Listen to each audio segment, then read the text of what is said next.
En ek wil hê u kan in u hart dit bidend sê, of u kan dit hardop saam met my sê, wanneer ons die 12 artikels saam bely.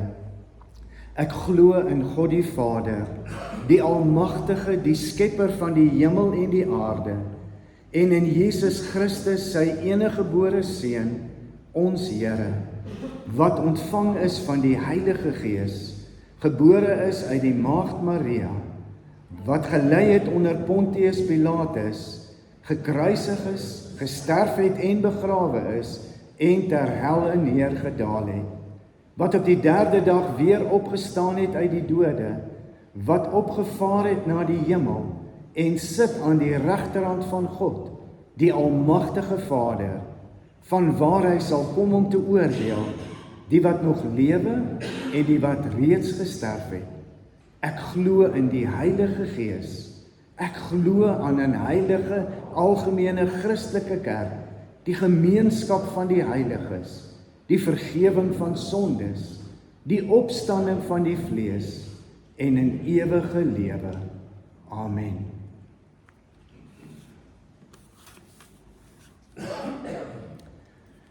Ons gaan saam lees uit Johannes 20 vers 24. Johannes 20 vers 24 tot 31.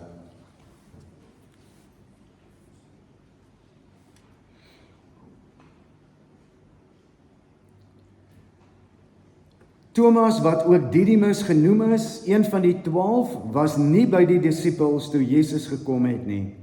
Die ander disippels sê toe vir hom, ons het die Here gesien. Maar hy sê vir hulle, as ek nie die merke van die spykers in sy hande sien, en my vinger in die merke van die spykers steek, en my hand in sy sy steek nie, sal ek nooit glo nie. En dan, 8 dae later was Jesus se disippels weer bymekaar, en Thomas was by hulle. Hoewel die deure gesluit was, het Jesus gekom en tussen hulle gaan staan en gesê, vrede vir julle. Daarna sê hy vir Thomas, bring jou vinger hier en kyk na my hande en bring jou hand en steek hom in my sy en moenie langer ongelowig wees nie, maar wees gelowig. En Thomas sê vir hom, my Here en my God. Toe sê Jesus vir hom, glo jy nou omdat jy my sien? Gelukkig is die wat nie sien nie en tog glo. Jesus het nog baie ander wondertekens wat nie in hierdie boek beskrywe is nie voor sy disippels gedoen, maar hierdie wondertekens is beskrywe sodat julle kan glo dat Jesus die Christus is en die Seun van God, en sodat julle deur te glo in sy naam die lewe kan hê. Ek wil net weer hierdie laaste stuk lees. Hierdie wondertekens is beskrywe, hoekom? Sodat julle kan glo dat Jesus die Christus is, die Seun van God, en sodat julle deur te glo in sy naam die lewe kan hê. Ons het iets bely nou net. Ons het iets gesê, het ons 'n resitasie opgesê, het ons dalk gekyk of ons sonder om een keer na die bord te kyk, dit kan opsê sonder om vas te haak. Of het ons 'n belydenis gedoen? Presies wat hier staan, hierdie wondertekens is geskrywe en beskrywe sodat julle kan glo. Is dit wat in ons harte lewe? Ons is deur Paasnaweek, Jesus het opgestaan, dit was ons groot fees geweest, dis wat ons onderskei van enige ander godsdiens oor die wêreld. Enige ander. Die Christelike godsdiens wat sê, ons verlosser het aan 'n kruis gesterf, hy's begrawe en hy het opgestaan. En hy is die Seun van God. En hier staan, sodat julle kan glo dat Jesus die Christus is, die Seun van God, en sodat julle deur te glo in sy naam die lewe kan hê. Ek wonder, hoe het dit vir Thomas gevoel? Hierdie stuk van opstanding tot wanneer Jesus aan hom verskyn het. Ons is nou 2 weke weg van Paasnaweek en in hierdie 2 weke het hier ongelooflike klomp goeters gebeur.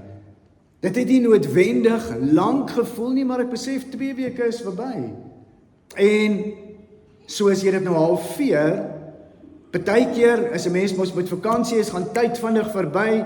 As jy amper in eksamentyd is, dan wil die tyd nie verby nie, of dit kruip so vinnig nader dat jy nog eers jou werk klaar nie, dan moet jy alweer die volgende vak skrywe. Partykeer is tyd relatief, maar ek dink vir Thomas was dit bitter lank. Want hy verskyn aan die disippels en dan moet hy nou wag. En hy sê, ek glo nie, ek kan nie glo nie, want ek het hom gesien. Ek weet dat hy dood is. Wat hierdie eintlik nog so 'n bietjie meer riskant gemaak het, die inligting, was dat dit is vrouens wat kom praat het, en vrouens wat van die graf af teruggekom het, en vrouens wat gesê het, as jy dink aan Maria Magdalena wat gesê het, Rabboni. So aanvanklik dink sy eers, dis die tuinopsigter, aanvanklik dink sy, dis iemand wat hom kom steel het, sy sê my, waar het jy hom begrawe asseblief, ek wil hom versorg, ek wil eer en ek wil goed aan hom bring. In die Nuwe Testamentiese tyd, was die getuienis van vroue nie hoog geag nie. So met ander woorde, dit word as 'n ydelle storie afgemaak. Mense glo dit nie eintlik nie, want die vrouens het nie geweet waarvan hulle gepraat het nie. En tot verdere bewyse ingedien is, glo ons nie dat Jesus opgestaan het nie. Dit is eintlik enorm. As jy nou kyk na ons feeskomitee, die mense wat vanoggend hier gestaan het, is net vroue. Net vroue wat hier gestaan het. Dankie vir julle vroue. Dankie dat julle geloofwaardig is. Dankie dat ons julle kan vertrou. Dankie vir julle moeite, dankie vir julle entoesiasme. En toe gebeur daardie aand. Ek wonder waarheen Thomas was. Almal is by mekaar, almal is saam, almal is verskrik, almal is bekommerd. En dan as Thomas uit is, miskien het hy besluit, ek wil net 'n bietjie alleen wees. Ons maak mos baie keer so, ons sê net los my net asseblief, dat ek net weer al my goede bymekaar kry. Miskien wou hy net vir homself dit verwerk het. Hy het Jesus gesien wat dood is. Hy het Jesus gehoor wat hulle sê, die graf is leeg. Maria Magdalena sê sy het hom gesien, hy het aan haar verskyn. En dan kom hy en dan vind hy die disippels heeltemal anders.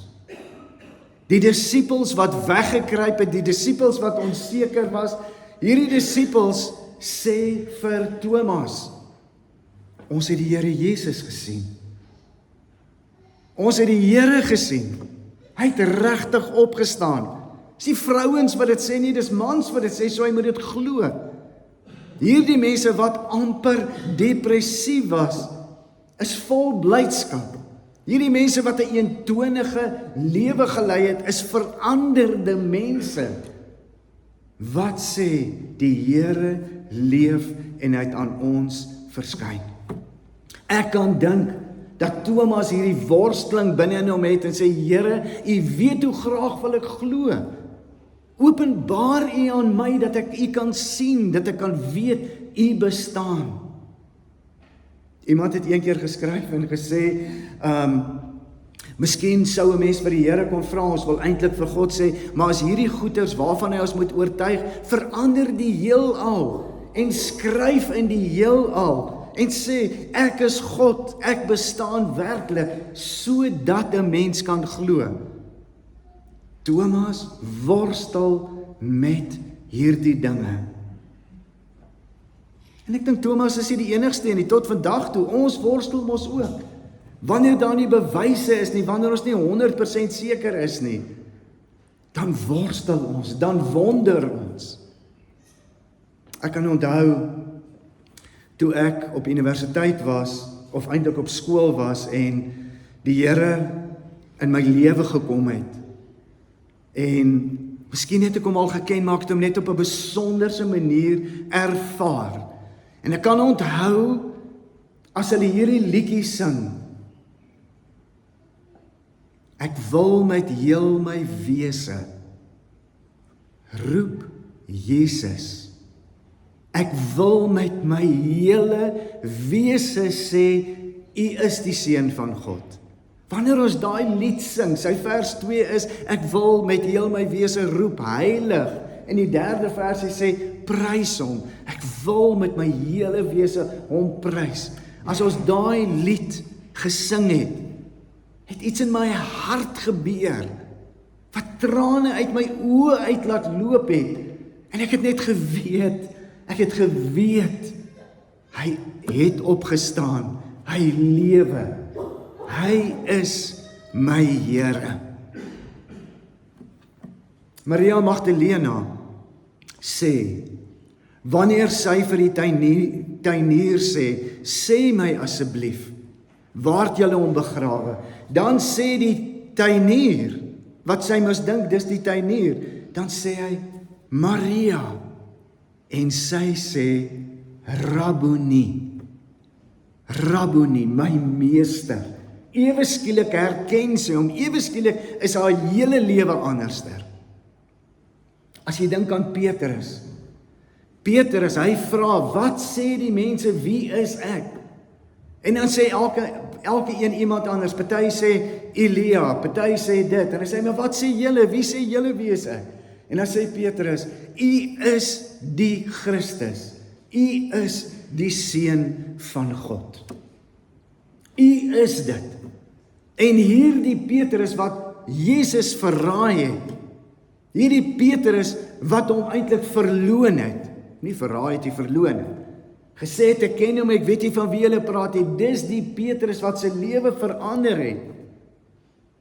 Wanneer ons kyk na Thomas se lewe, Thomas wat staan en sê, ek dink toe Jesus in daai vertrekking kom, as daar mos 8 dae verder het hy weer 'n keer gekom, het hy aan hulle verskyn, dan voel dit vir my so, asof Jesus vol liefde, vol vergifnis, vol aanvaarding, oogkontak maak met Thomas.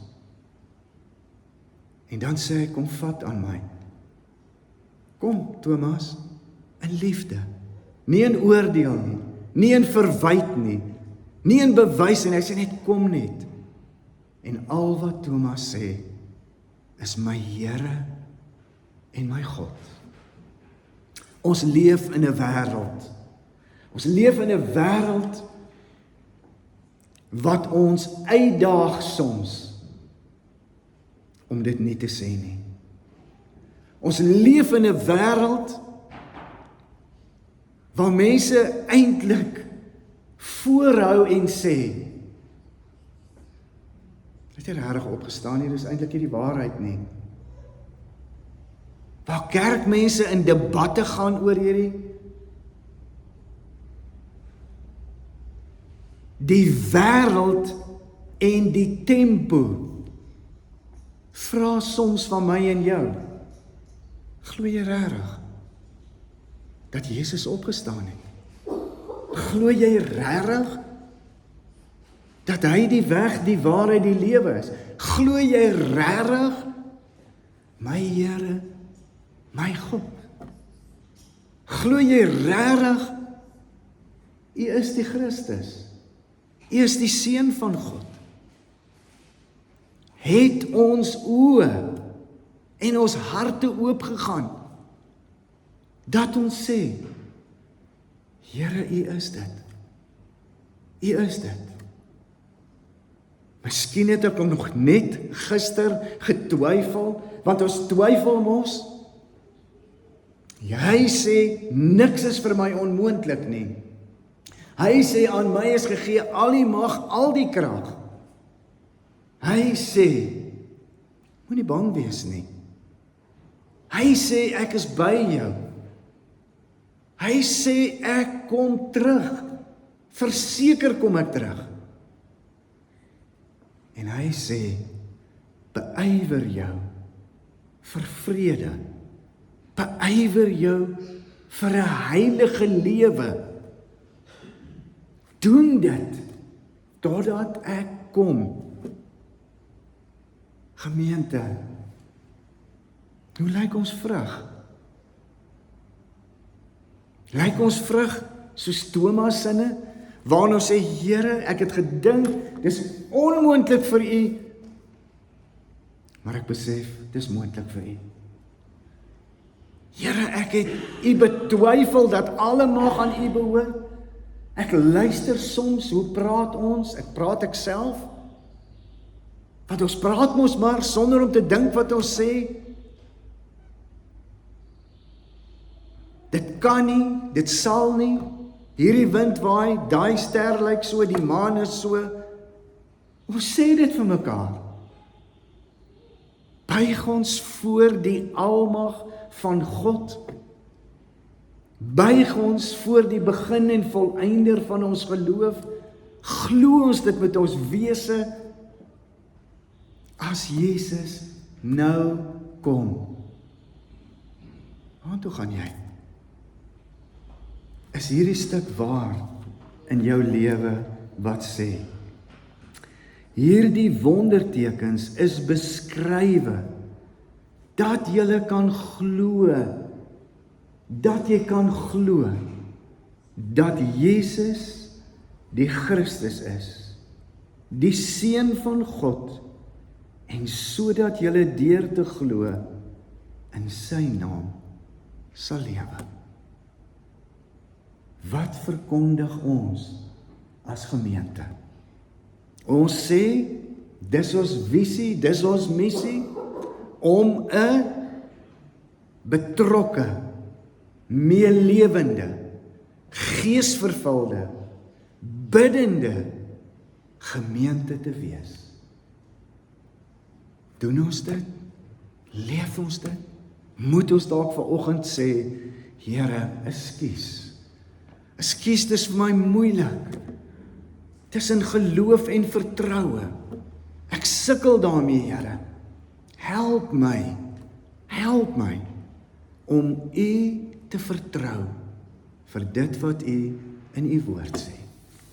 Mag ons oë oop wees, mag ons hom sien, mag ons by herhaling sê, my Here en my God. Wanneer ons na die natuur kyk, wanneer ons na 'n fees toe gaan, wanneer ons na die gemeente kyk, mag ons sy werke en sy betrokkenheid en sy hulp en sy vergifnis net op soveel terreine sien. Amen.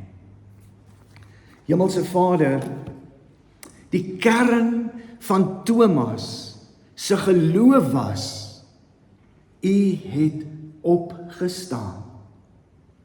U leef. En hy het U gesien. Hy het U gesien toe U gesterf het, en hy het U gesien nadat U opgestaan het. Help ons dat die kern van ons geloof ook sal wees. Hy leef, hy heers, hy regeer en hy kom weer. Vul ons met hierdie blydskap. Open ons oë dat ons U sal sien. Jammer, ons vra so vergifnis dat ons U soms so klein maak. Dat soms dink ons dis onmoontlik vir U. Help ons om U te vertrou. Thomas leer ons om by U en naby U te leef, want U ontmoet ons wanneer ons by U is. Seën ons, vergewe ons, vul ons, gebruik ons in die naam van Jesus. Ons dink aan mense wat hartseer is in hierdie tyd. Here, dankie vir iemand wat U so lief gehad het. Callie wat U so lief gehad het. Dankie vir sy lewe, dankie vir sy voorbeeld. Dankie dat ons maar net vir sy familie in hierdie moeilike tyd kan bid. Vir almal wat in die hospitaal was, geopereer was, siek is, ons bid vir hulle almal. Ons dra hulle aan U op, ons vra Here, wees vir hulle so naby. Here, en ons kom vra vir U, dat U ons ook ons familiefees sal seën. Here, mag hier klomp mense kom en mag mense, wanneer hulle op hierdie terrein kom, net so bewus sal wees, dat U teenwoordig is. Dat ons aan U behoort, dat U ons liefhet en ons U liefhet. En omdat ons U liefhet en U ons liefhet, Here, daarom vier ons fees om te sê, al die lof, al die eer, al die dank aan U. Gebruik ons oral waar U wil. In Jesus se naam, amen. Ons het geleentheid om die Here te dien met ons offergawes.